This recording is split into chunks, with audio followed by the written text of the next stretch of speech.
Jeste moja sestra Evelina, več 3 leta, manj kot jaz. Jaz sem 7 let, ona je imela 4 leta. Smo popoldne v požaru, na trgu. Zdaj se imenuje trg Oberdan, zdaj. Takrat je tu Piazza Caserma.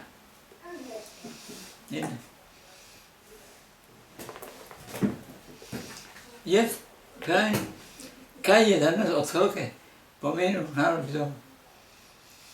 Kaj smo vse videli v njem, kaj smo doživeli, Miklavža, je prišel Miklavž, Rado, tako škoh, daroval pakete otrokom v Trstu, v Storeči in tako naprej.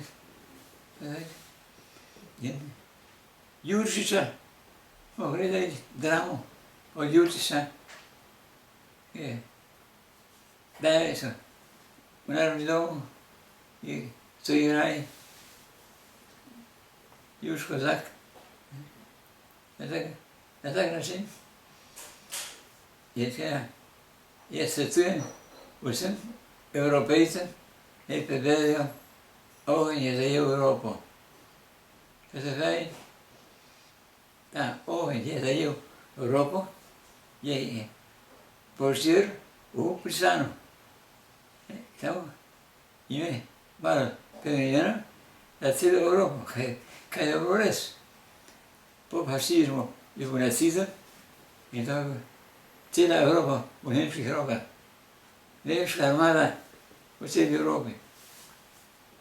Potem je za Evropo je šel nacizem. Nekaj v Združene države Amerike, ne ta pravi nacizem, ampak simpatizerji nacizma. Potem komunisti so nekaj časa bili evropski ljudje, potem počasi pa so tudi oni postali diktatorji, nažalost. Tako da, ogenj je zajel Evropo, pomeni iti požar pri nas v Trstu in vse, kar se je iz njega sprovodilo, je vse se nastalo pri nas. Da se pravi, mi smo v Evropi najbolj žalostni, najbolj so nam prižgali kulturni dom in imeli potem fašizem, nacizem in diktaturo komunistično. Se pravi, v knjigi Ogenj je zajel Evropo imate začetek evropske moderne zgodovine. Zato jaz svetujem tisti, ki ne more brati vseh teh knjig, naj kupi pa knjigo, ki se imenuje Ogenj je zajel Evropo.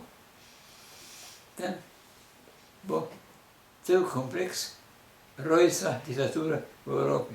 Rojstvo diktature v Evropi se je rodilo pri nas v Trstu. Tisti, ki so požali Narodni dom, so bili že prvi prižgalci. Prvi so požali, zanetili v Evropi ogenj, so bili tisti ljudje, ki so požali Narodni dom. In oni, to je to pomembno, oni so se imenovali irredenti.